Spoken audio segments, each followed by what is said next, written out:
surround me with a song of deliverance from my enemies, till all my fears have gone. I'm no longer a slave to fear. I am a child of God. I'm no longer a slave to fear. I am a child of God. Amen. Muli, mapagpalang umaga sa ating lahat. Muli, ito po ang inyong lingkod, Pastor Walter Faustino. Tayo magsasama-sama muli upang pag-aralan, makilala pa natin lalo ang Panginoon through His words. Ito po. At sa umagang ito, sabi nung kanta, I am no longer slave of fear. Amen. Amen. Because I am a child of God. Can we declare that into our lives, mga kapatid, mga kaibigan? I am no longer slave of fear, for I am a child of God. Amen. Kaninong umaga po, abang nagninila, yun po yung revelation ng Panginoon is yung fear. Ano po, yung fear sa ating buhay, katulad ng mga nako ng mga ancestors, forefathers natin. Lahat po tayo nagkakaroon ng fear. Ano po. But there's one thing I want to tell you this morning about fear. And how, when you overcome fear, what is the reward after? Ano po. Most of fear, alam niyo po, fear have devastated and destroy many lives than drugs and other vices. Yes. Mas maraming sinirang buhay ang fear. Why? Why? Fear will inhibit you to do the things you can. Fear will paralyze your mind, paralyze your body, not to do things, not to wake up in the morning, not to wake up early in the morning, not to be strong waking up in the morning, praising God and worshiping God. Ito yung ginagawa ng fear. If you're not diligent, if you will not guard your heart, ipaparalyze ka talaga ng fear. No? And sabi po sa 2 Timothy, 2 Timothy 1:7, basahin ko lamang po to be exact. For God has not given us the spirit of fear, but of love and sound mind. Power and sound mind. Ano po? Sa umagang ito, mga kapatid, ilagay natin sa puso natin ang pangako na ito. Ang sinabi ng Panginoon, ang fear ay hindi galing sa Diyos. Ano po? At sa ating pong mga ka-church, at sa aking mga kaibigan, na i-post ko po ito kaninang umaga. At ang post na ito ay tungkol sa 2 Corinthians 4:16. No? Though our body faint, our spirit being renewed day by day. Ano po? Yeah, 2 Corinthians 4:16. So, through this Word of God, pray po tayo, dumulog tayo sa Panginoon sa umagang ito that He will open our heart, give us the wisdom and the understanding, a willing, a teachable heart to learn. Sige po. Sige po, tayo manalangin. Father God, we thank you for this morning. We thank you for the time, O Lord. We thank you that you gave us the opportunity to hear your word this morning. Salamat, Panginoon, kami magkakasama-sama ulit sa pagninilay, sa pag-aaral ng iyong salita. Lord, thank you for your faithfulness in our lives. Thank you for your power, your sound mind, O Lord, na ibinigay mo sa amin. Salamat, Panginoon, at sa bawat isa na nakikinig at makikinig, Panginoon. Touch their heart. Touch our heart. Lahat po ay pinagkakatiwala namin sa iyo, Panginoon, sa umagang ito. Kayo po ang makita ang iyong mga salita, ang aming matanggap, O Lord. Anoint your servant, Panginoon. Tago mo po sa iyong lingkod.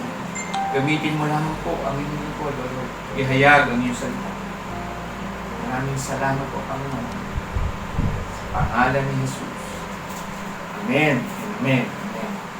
Muli, welcome po sa J Blue live streaming, no? Every MWF, Monday, Wednesday, and Friday, every 10 a.m. At huwag natin kakaligtaan, alam ko, we're excited every evening din. No, mamayang gabi, meron muli po tayo, 7 p.m. It will be headed by our beloved Bishop Leo, and of course, our dynamic music team. No po. Syempre, we welcome natin ang ating mga kaibigan, no po, mga first-timers, welcome po kayo dito.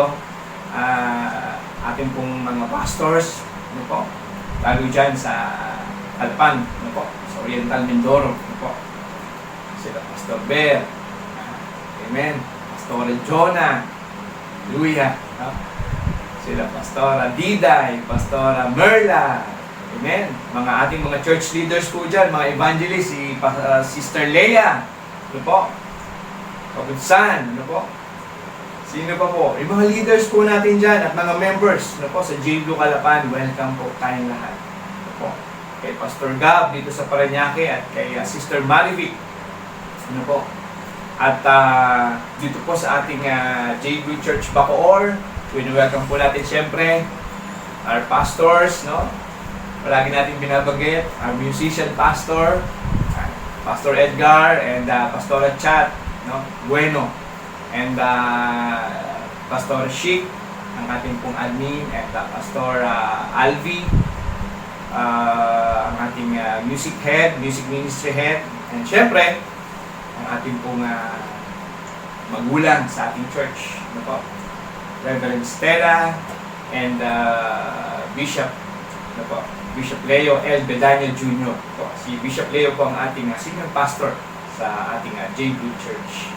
Ganoon din po sa ating mga ministry head, of course. Nako.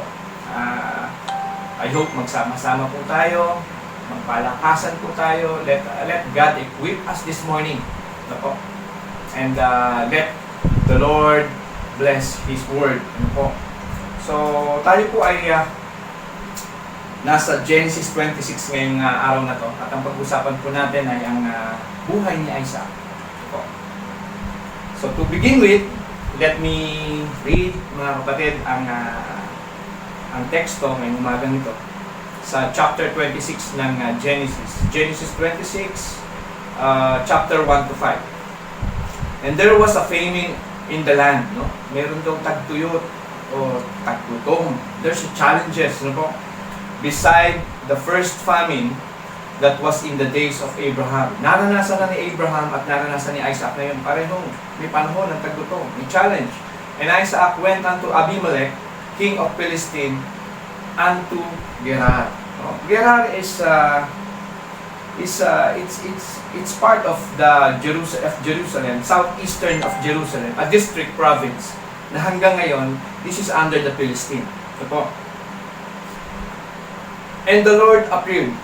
Verse 2, and the Lord appeared unto him and said, Go not down into Egypt, dwell in the land which I shall tell thee of. No? Sinabihan siya, huwag kang pupunta ng Egypt kahit may famine. No? Now, verse 3, Sojourn in this land, and I will be with thee, and will bless thee, for unto thee and unto thy seed I will give all these countries, and I will perform the oath which I swear, and unto Abraham thy father. And I will make thy seed to multiply as the stars of heaven, and will give unto thy seed all these countries, and in thy seed shall all the nations of the earth be blessed. Amen. And verse 5, because that Abraham obeyed my voice and kept my charge, my commandments, my statutes, and my laws. Purihin ang salita ng Panginoon sa umagang ito. Sa umagang ito, mga kapatid, we will see how faithful is God sa kanyang mga minamahal, sa kanyang mga pinagpala, chosen. Ano po? So, bagang ito, ang ating pong topic ay yung legacy of father, destiny of son. Amen. Kilala natin si Abraham at kung titingnan niyo po sa literature, sa Bible, parang walang masyadong sinabi tungkol kay Isaac. Amen. Pero alam niyo po, maraming nangyari kay Isaac na nangyari din kay Abraham. Ano po? And maya po pag-usapan natin. Abraham and Isaac, maaalala natin sila sa kanilang pagsunod doon sa offering. Ano po? Abraham was told by God, no po, to offer his son. Ito po yung pinag-aralan natin last week, no po, about Abraham offering his son. At ito yung naging triumphant for him. Kaya nga po, ngayon makikita natin gaano kahalaga ang pagsunod ng mga tatay o ng father natin doon sa kinabukasan ng mga anak natin.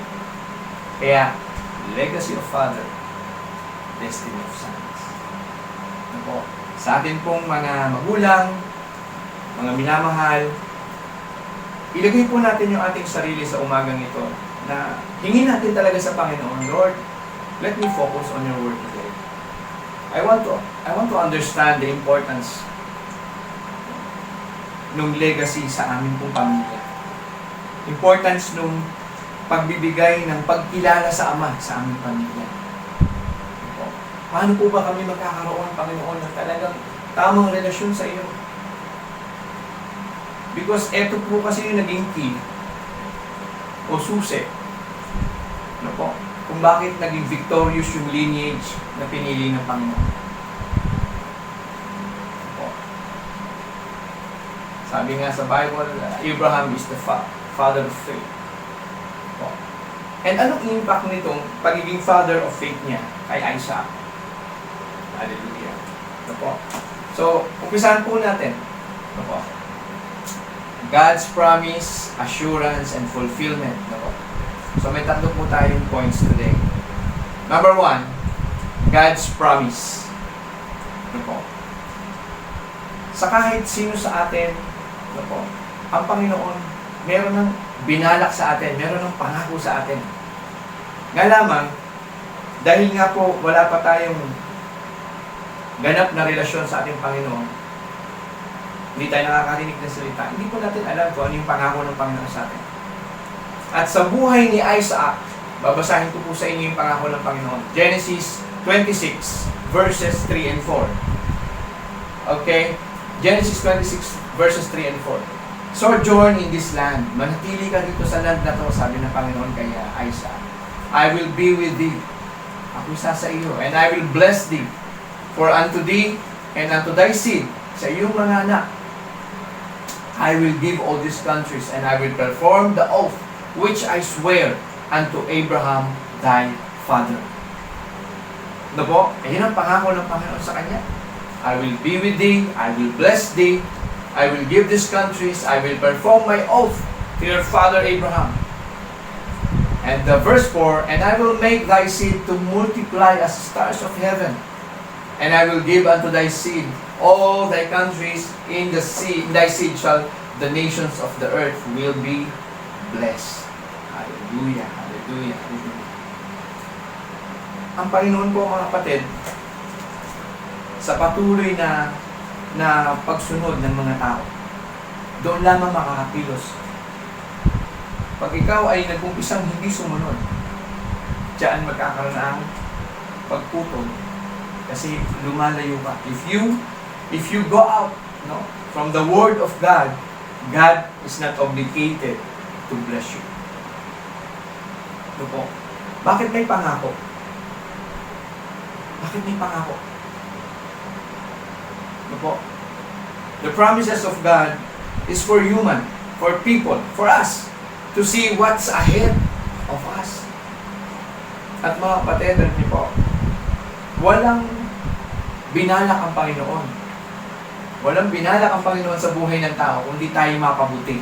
Bumalik sa presensya niya. No? Sabi nga po sa Jeremiah 29:11, "For I know the thoughts I have for you, to give you a hope and a future." Ano po? Even kay Isaac. And if you will see, ano po, dito sa pangako niyan to, pinangako niya rin to kay Abraham sa Genesis 22. Ano po? Sa Genesis 22, pinangako niya rin ito, that you will be a great nation. Ano po? Sabi dito,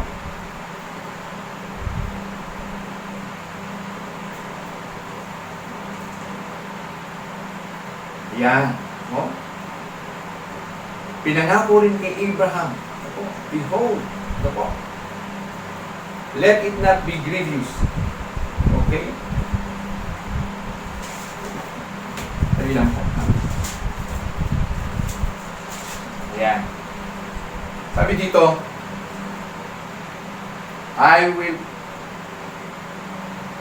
will be with thee and will bless thee, for unto thee and unto thy seed, and you will be a great nation. Hallelujah. Alam niyo po, God is a generational God. God is a generational God. Bakit po nasabi God is a generational God? Alam niyo po, ang Panginoon, pag nakipag-usap po yan sa kanyang chosen, pinapangako niya yung future, hindi sa'yo, kundi sa susunod mong henerasyon. At nung dumating naman din kay Isaac, ano pangako niya? The same. You will be blessed, no? And I will multiply your seed. Ang Panginoon po, palagi siyang nakatingin doon sa future. Kaya nga po, alam nyo, it's about time to let go of the past. No po? Ang Panginoon, hindi ka po susukatin sa kung ano ang nakaraan mo.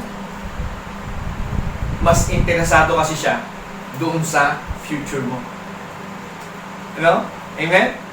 Kahit po anong mangyari, mga kapatid, and you go back to the presence of the Lord, He is just to forgive your sins. Opo. Sa buhay ni Isaac, bago pa man siya, no? Nung time na to may famine, o may tagtuyot, may challenge, may taghirap. Opo. At ang sabi dito sa kanya, I will be with thee, and I will bless thee. Dumating po sa point, mga kapatid, dito sa buhay ni Isaac, na kung saan nagseryo sa kanya yung mga Philistine. Why? Nung nagtanim siya, no po? At siya, in short, naging businessman siya, yumaman siya, nakita nung hari ng Philistine, si Abimelech, nataka lang, parang ikaw na ang yumayaman dito at you're too powerful for us. Go, find another place. Kasi foreigner siya doon eh. So pinalayas po siya ng king. King Abimelech. The same king na na-encounter ng ama niya sa Genesis 22.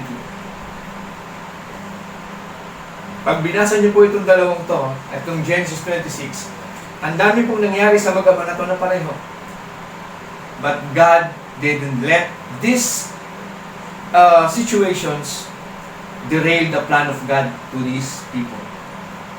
Hindi po hinayaan. Kaya nga po hindi po talaga pwedeng makialam ng tao sa plano ng Panginoon. Pwede mo lang pakialaman yung tao. You can stop God's man, but you cannot stop God's plan. At mamaya po, papatunayan muli ng salita ng Panginoon yan sa gagawin niya sa buhay ni Isaac. Kung paano niya pinatunayan sa buhay ni Job, sa buhay ni Abraham, sa buhay ni Noah. Ano po?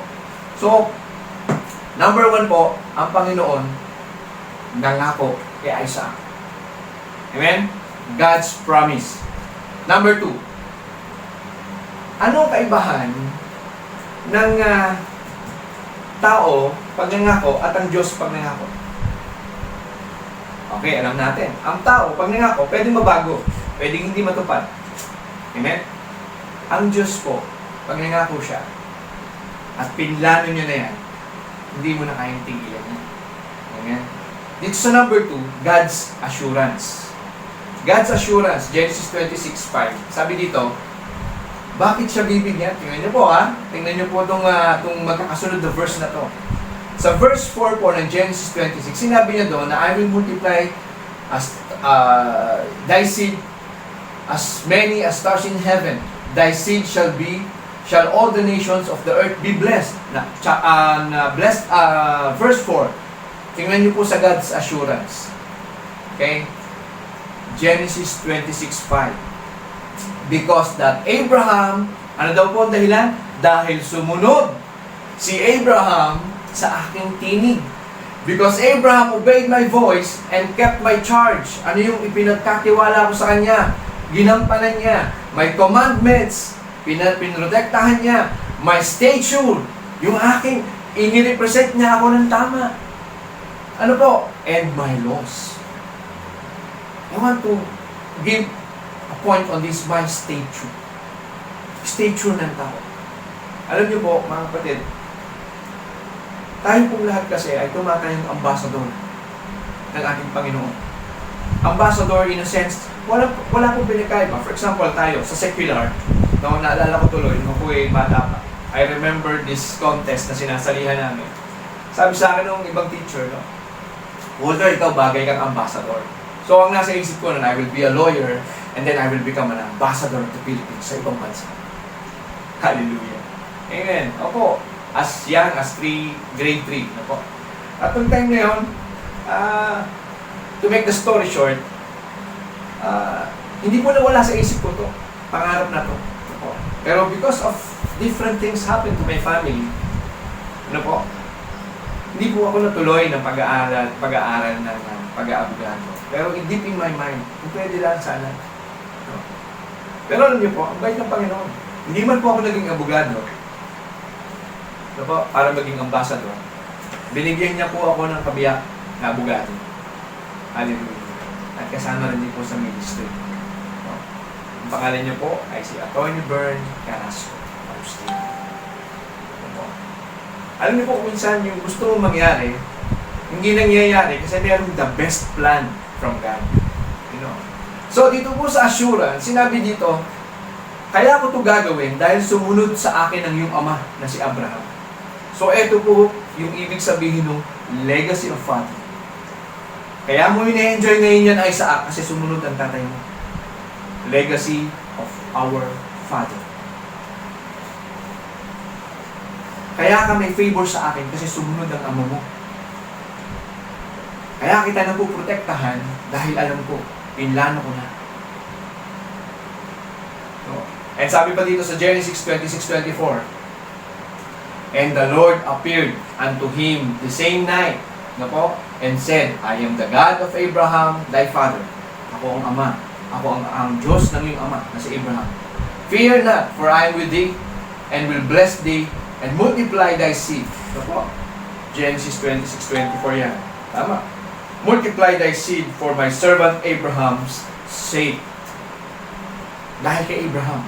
Sinabi niya sa 26 verse 5, inulit niya sa 26 verse 24. Ang pangako niya, Isaac, gagawin ko to dahil sa ama mo. Ganyan po kahalaga yung legasiya ng ating ama sa ating patutunguhan. Legacy of father, destiny of sons. So, yan po yung God's assurance. Inassure ng Panginoon si Isaac, I will bless thee. I will prosper thee. I will multiply thy seeds because your father obeyed my voice. Hallelujah, hallelujah. So, ano yung unang point? God's promise. Second point, God's assurance. Ito po yung pangatlong point. God's fulfillment. Hallelujah. Alam niyo po, God always see to it na yung mga taong pinili niya ay puprotektahin niya. Naalala niyo po nung hindi magkaanak si Abraham at saka si Sarah. They waited around 20 to 25 years. 2 decades. No po? At dahil sa impatience ni Sarah, binigay ni Sarah yung kanyang maid na si Hagar. At ang naging anak nga po si Ishmael. Okay? Ang context po na gusto kong ibigay sa inyo is this.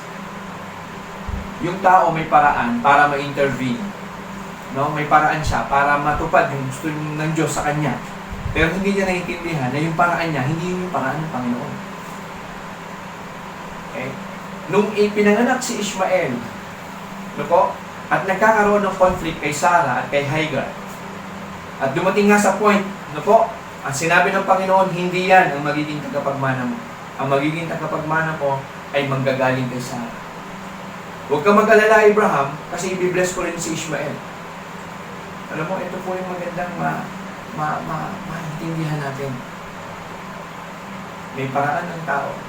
Pero kahit makialam ang tao sa paraan na gusto niya, hindi siya hahayaan ng Diyos. There will come a time that He will, tatabasin niya yan para mawala sa'yo. Anong ginawa? Dumating ang point, nabuo sa puso ni Sarah na kausapin ng kanyang asawa, kumbinsihin si Abraham, hindi po pwedeng may kahati ang anak ko sa tagapagmana. Ito ang pinangako ng Panginoon sa atin. At kinausap ng Panginoon si Abraham, Abraham, huwag kang matakot. In short, di po ba nahihiwalay si Ishmael at ang natira ay si Isaac? At kung titingnan nyo po sa konteksto nung i-offer si Isaac ni Abraham, nasabi ko na po ito, Isaac is a courageous man. O sabihin natin, teenager. Ano po? Courageous siya.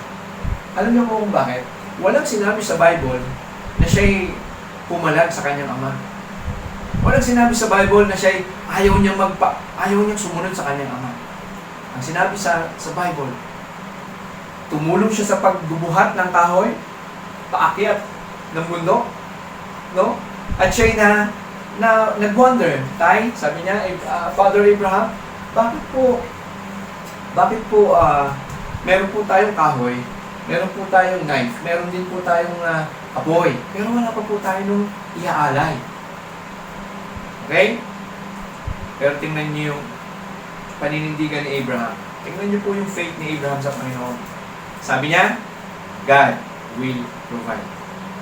Ito po kasi yung stature ng ama, na pag nakita ng anak, the same faith will be transferred to this child. Pero pag po ikaw ay ama na parang nagsasayaw ng cha-cha, ano po yung sabihin? Abante ng dalawa, atras ng tatlo. Abante ng dalawa, atras ng tatlo, para ka nagcha-cha-cha. And that's not the design of God for man. All of us. Hindi yan. We want us to prosper. Gusto niya magkaroon tayo ng high level. Acceleration. Maturity, spiritual maturity. To understand God. At ito po yung gusto kong makita nyo sa mag-amang ito. Dumating sa point na inaaway si Isaac ng mga Palestinong ito. Ano po? Sa number 3, bago ko po makalimutan, ang point po natin dito is God's fulfillment. Ano po? Genesis 25:21, Genesis 26:24. Sige po, isa-isahin po natin yung pinulfill ng Panginoon para matupad ni Isaac yung pinapagawa sa kanya. Kasi kung titingnan nyo po, kung titingnan nyo si Isaac, parang wala siyang masyadong ginawa. Ano po? Tama po ba? Pero alam niyo po kung bakit. Ito yung effect ng legacy ng ama. Kaya tayong mga ama, mag-ingat po tayo. Ano po? Ito po, palagi ko po itong naririnig at palagi natin naririnig sa ating bishop. Ano po? You want your generations be blessed? Serve the Lord. Serve the Lord. Wala pong ibang paraan. Eh syempre, hindi ka naman magsisilbi sa Panginoon kung hindi mo nakikilala ang Panginoon. Tama po ba? O, mag-ingat po tayo dito. Yung tinatawag nating reverence without understanding. Pagkilala ng walang pag-unawa. Ito po, I will just give you an insight. Example, in this time, very fresh. Marami po sa atin, marahil ay nagbibigay ng simpatsya all around the world. Nagbibigay ng simpatsya. Well, nakakaawa kasi namatay siya. Si Mr. Floyd sa US. Dahil nakita natin, dahil sa sobrang pagtuon ng pulis sa kanya.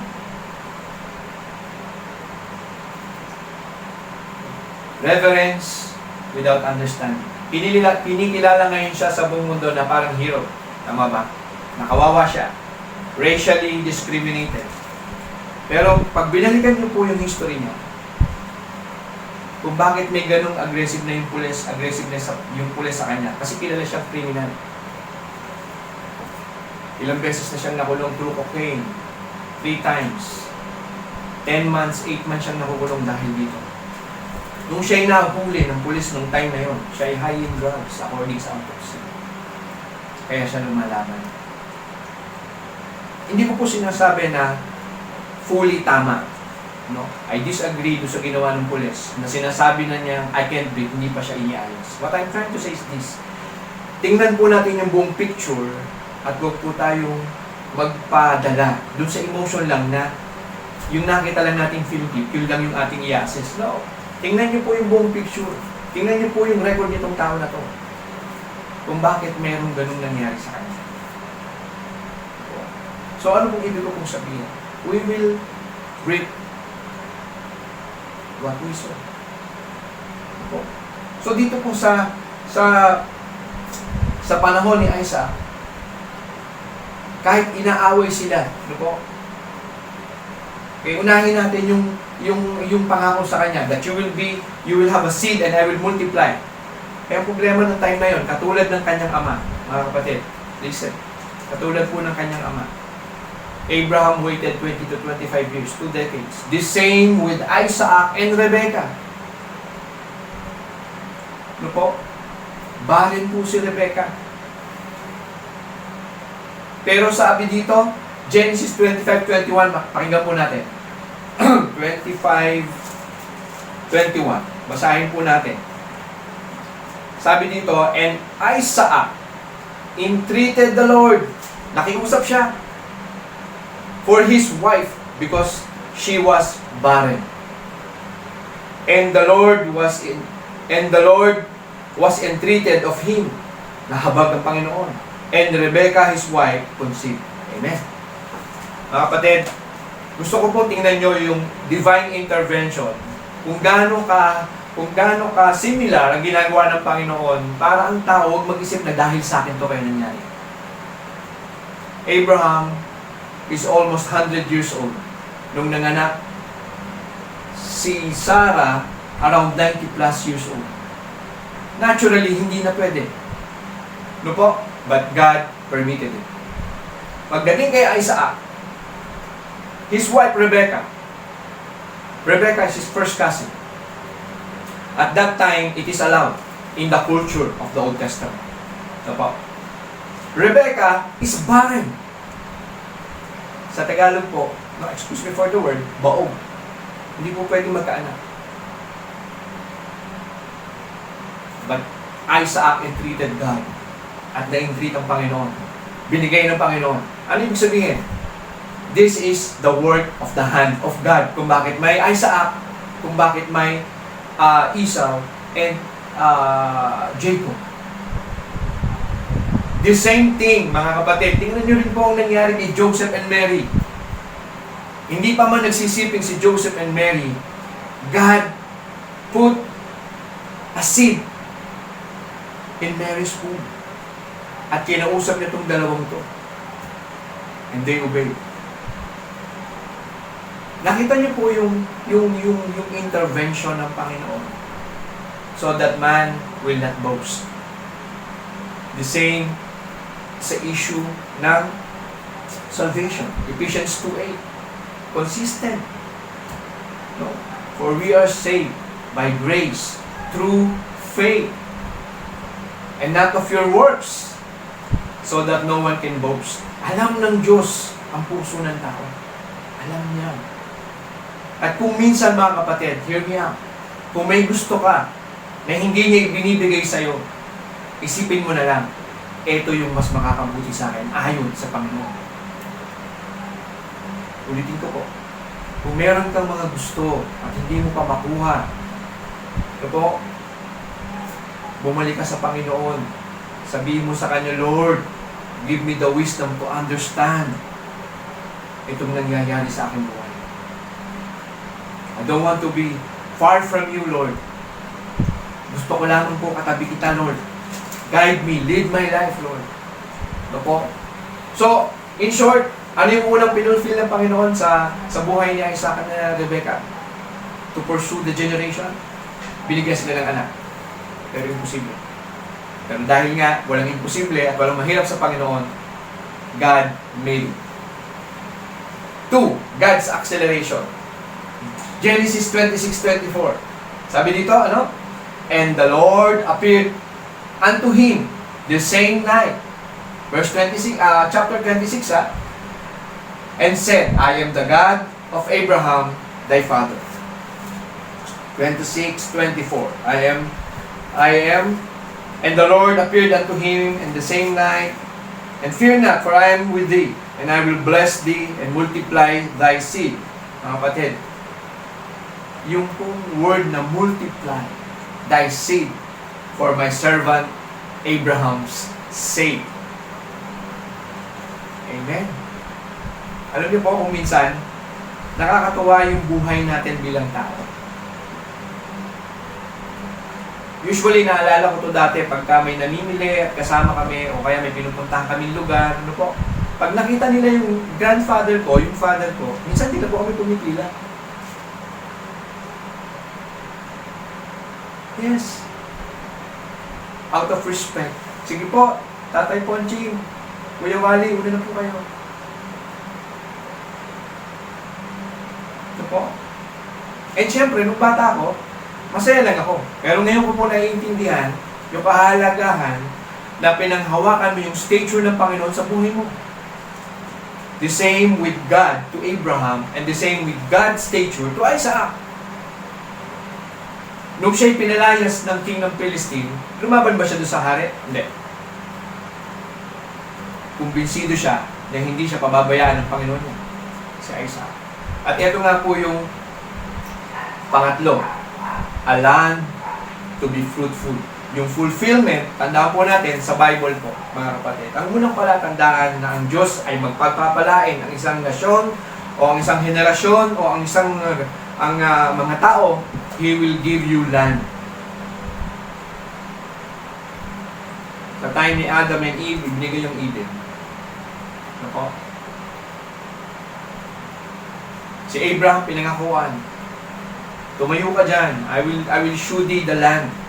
No? Ganun din kay Isaac. At sa mga susunod pa natin pag-aaralan, mga kapatid, makikita niyo po yan.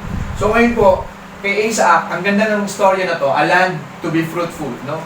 Sa Genesis 26:20 to 22. Gusto ko lang po ipakita sa inyo yung karakteristik, ugali ng taong may pananampalataya at maliwanag sa kanya ang pangako ng Panginoon sa kanyang buhay. Okay, babasahin ko po. 20. And the herdmen of Haran did strive with Isaac's herdmen. No? Nakikipagtalo. Saying, kasi naghukay po sila ng umalis na sila sa Philistine, naghanap sila ng ibang lugar. Ano po? So, nung sila nakahanap ng ibang lugar, dahil nga nai-intimidate na si King Abimelech, dahil grabing mag-harvest si Isaac, 100-fold, sabi sa Bible. Ano po? Yung kanyang na-harvest. Okay? At talagang siya yumaman masyado. Ano po? So, tuloy po natin.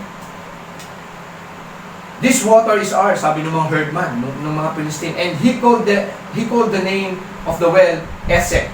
Why? Because they strove with it. May pagkatalo. Anong ginawa niya? Lumipat siya.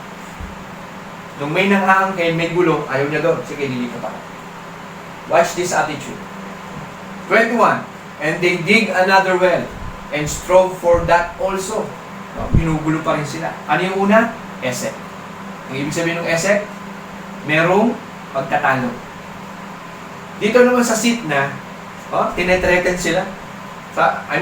Dito sa pangalawang well, ang tawag niya doon sa well na yun, Sitna. Why? Because there is hostility. No? Aggressive yung mga tao sa kanila. Hindi nyo pwedeng gano'n yan. Amin yan. Kung hindi, masasaktan kayo sa amin. So may persecution. Okay. I want you to see this. Kung ikaw si Isaac, alam mo na ang Diyos ay nasa iyo. Malamang magmalaki tayo. Teka lang. Sabi ng Diyos ko, akin to. Amen? Pero tingnan niyo po yung wisdom. No? Tingnan niyo po yung wisdom. Alam ni Isaac, hanggat may trouble, hindi yan yung will ng Panginoon. At sana po, maging ganyan din tayo sa buhay natin. Pag nararamdaman mo po, maganit, magulo, parang walang pupuntahan. Okay? Stay back. Keep quiet. Inquire to the Lord. Panginoon, bakit po may gantong gulo? The same way, Isaac. Bakit po nangyayari ito sa akin? At sa verse 22, sabi niya dito, and he removed from thence and dig another well. Lumipat. Di po ba? Yung una, Esek. Pangalawa, sa tinawag niya yung well na Sitna dahil may hostility.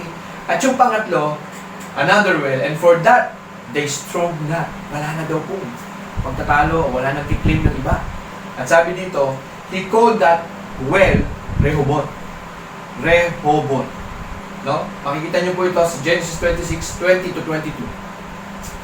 Rehoboth means, eto na ngayon, tingnan niyo yung declaration niya, alam niya. And he said, for now, listen, sabi ni Isaac, for now the Lord had made room for us.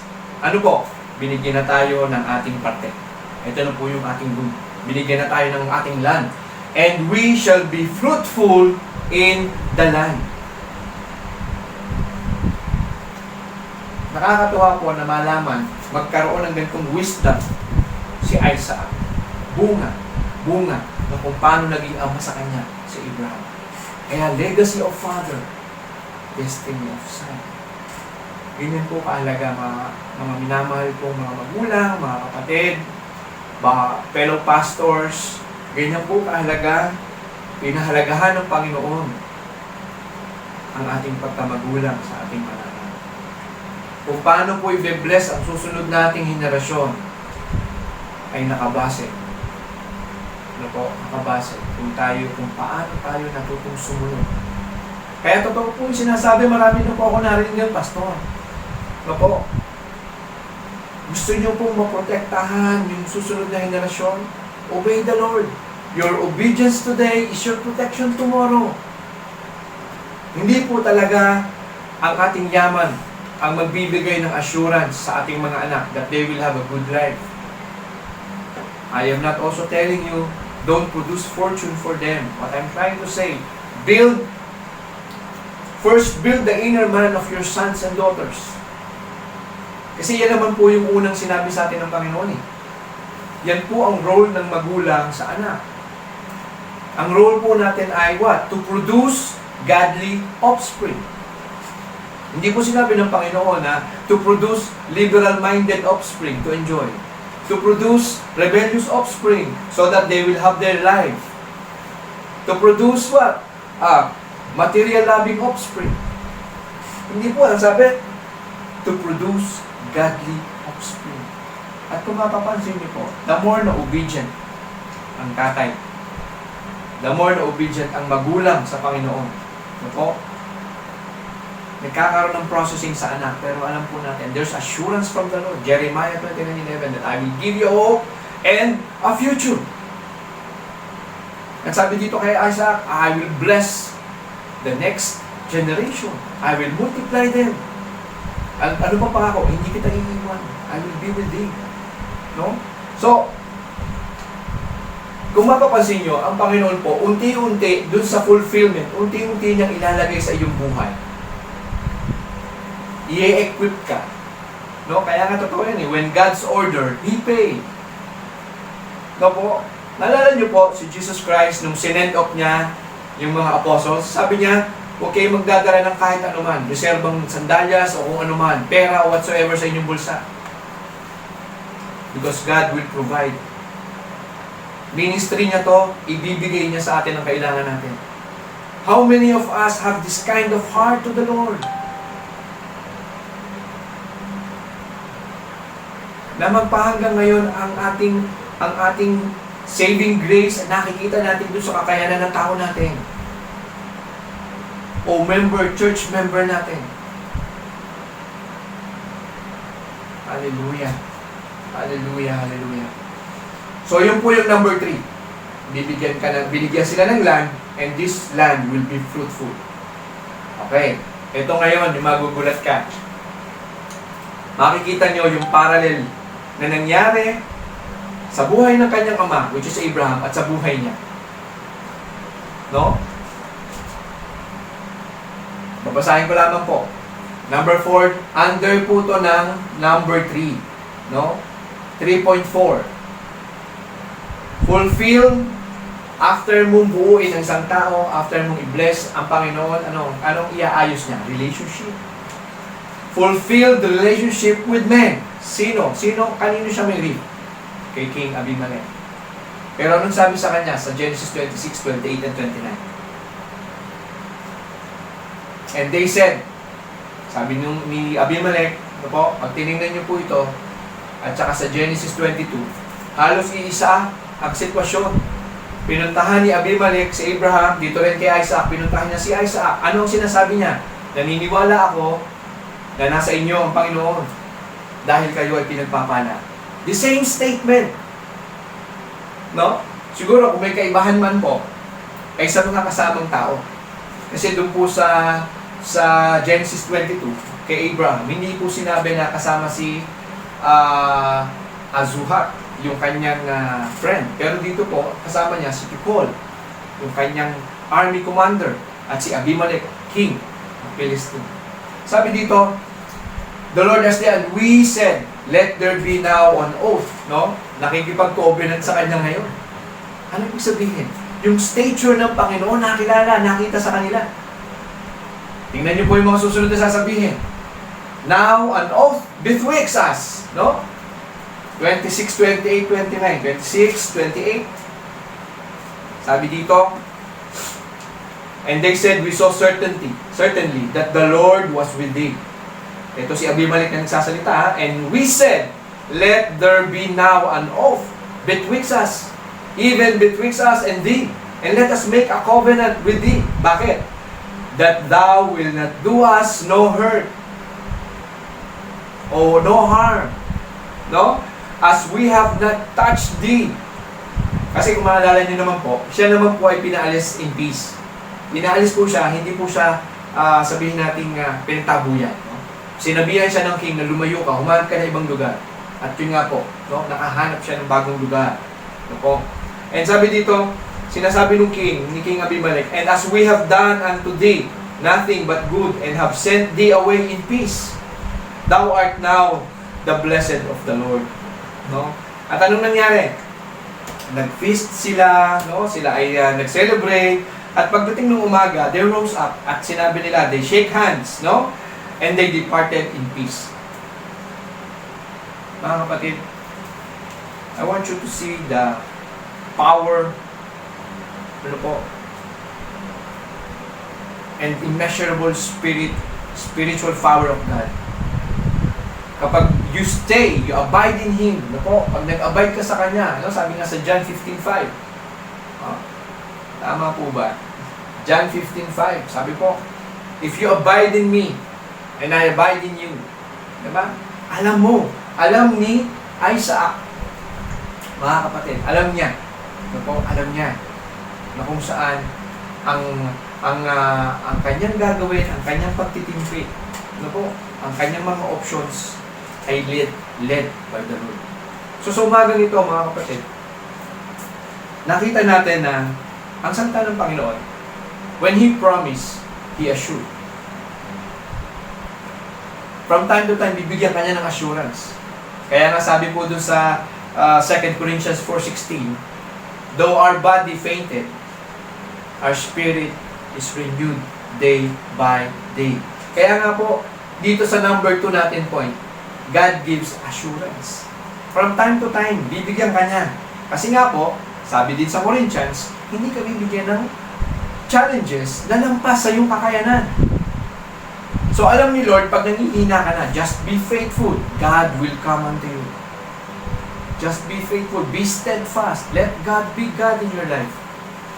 Huwag natin gayahin si Sarah na nakialam kung paano sila magkakaroon ng anak. Okay? Huwag din natin gayahin si Rebecca, nakialam din. No? Pero alam nyo, what will sustain and what will prevail is the purpose of God in our life. Yan po yung malinaw sa sinasabi natin dito. Anong ibig sabihin? God's fulfillment, man's faith. Mapupulfill ka ng Panginoon kung naandun ang pananampalataya. At sabi nga po, you cannot please God. Without faith, Hebrew, without faith, you cannot please God. Hallelujah. Hallelujah. So, yan po yung ating points for this morning, mga kapatid. Ano po? God is faithful in our heart. Declare in our heart, we are no longer slaves of fear. Maalala niyo po, both Abraham and Isaac, natakot sila. Nung sila'y pumunta sa foreign land, hindi nila pinanindigan na sila'y asawa ng kanilang mga asawa. They both fear. But God is faithful enough to fulfill the promise on them. I will protect thee. At tingnan niyo po yung favor ng Panginoon. Sila na po yung may pagkakamali. Anong ginawa ng hari? Yung hari nagbigay pa ng napakaraming regalo sa kanila. Tama po ba? Kaya nga po sila, umalis sa lugar na yon ng mayayaman. Yumaman sila. Kesa nung sila ay nandun, bagong dating. So ngayong umaga to have the summary. Number 1, God's promises to Isaac, son of Abraham. So, ang Panginoon ay nangako. Number 2, God's assurance to the life of Isaac. Number 3, God's fulfillment of promise to Isaac. Okay, mga kapatid, maliwanag po sa salita ng Panginoon ngayong umaga nito na God will not leave us nor forsake us. Palagi po nating iukit sa ating puso, sa tableta ng ating puso, that my God is faithful. My God is faithful. He is my banner. Hallelujah. Hallelujah. And this morning, mga kapatid, huwag po natin hayaan. Many of us, we tried the word. Sinubukan na natin ang paraan ng mundo. Ano po? For so long. At alam kong katulad ko po, nung time na ako ay nasa mundo, nung time na hindi ko po alam ang aking pupuntahan, walang direksyon, nakakapagod mga kapatid. Nakakapagod. At ang pangako ng Panginoon, if you come to me, I'll give you rest. Sabi ng Panginoon, calm down, anak. I'm here. I'm just here.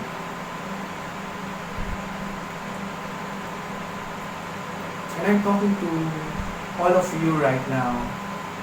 Hindi lang dahil gusto ko pong i-share ang Panginoon, ang salita ng Panginoon. But I want to share the grace, the freedom, the contentment, the security I felt God has given to me. Naramdaman ko po sa aking buhay. So mga ganito mga kapatid, I invite everybody that we pray. Sama-sama po tayo manalangin sa Panginoon. Anyayahan po natin siya sa ating buhay. I-welcome po natin, i-desire po natin sa ating mga puso that our Lord is welcome in our heart.